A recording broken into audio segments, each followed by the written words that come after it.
Chapter 61. The Power of Love.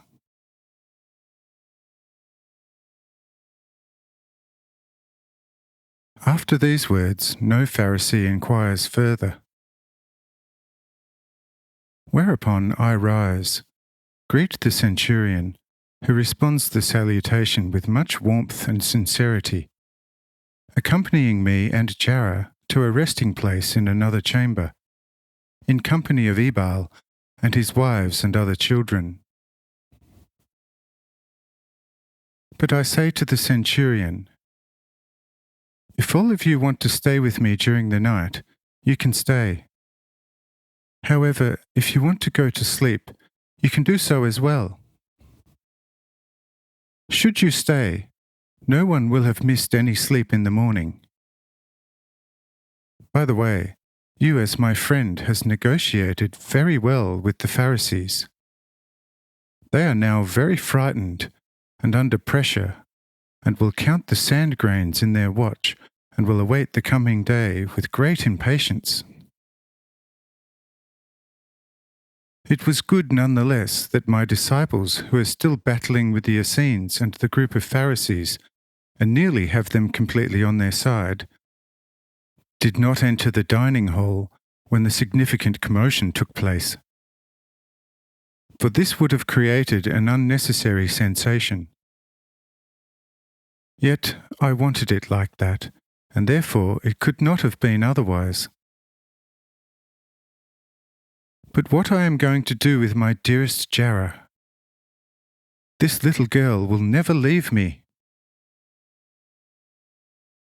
Says the little one, Lord, for as long as you are going to stay in our house, Jara will not leave your side. And if it would be possible for you to die, Jara would die with you. However, when leaving our house again, and Jara cannot go with you, I will stay home and grieve, and ask the Father in your heart to guide you back to her. For without you, Jara cannot live any more. Say I, behold, this is a proper example how one should love God, to be loved by Him in the same measure. Indeed, God's love grasps everything, and forever there is no rage or revenge in it. However, there still exists a great difference in the way a person is loved by God. As long as a person breathes and lives, it is proof that God through His love gives him life, otherwise he would dead long ago. However, who loves God like this little one here, urges God to come and dwell in the loving heart of a person. And God comes, and by His Spirit dwells in the heart which loves God above all. And thereby, a person has the everlasting, imperishable life, and is completely one with God. Indeed, it is not given to everyone to love God as mightily as it is the case with this my most dearest Jara. Nevertheless, can every person love God with all his strength, and God will therefore also fill this heart with His Spirit and His mercy, and forever will not allow him to fall into the abyss. And if he stumbles, he will always be helped up again, and the everlasting life will stay in him forever. And now, my most dearest Jara, since you love me so much, you must tell us a little story. For I know that you are richly equipped with all kinds of good stories.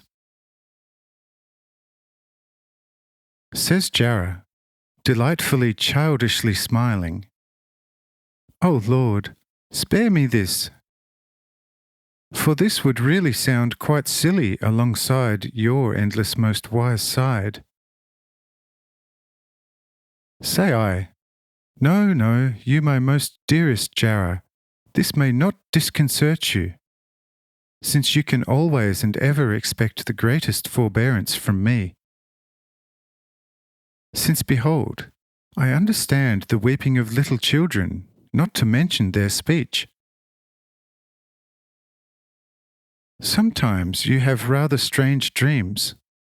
Come and tell me such a dream.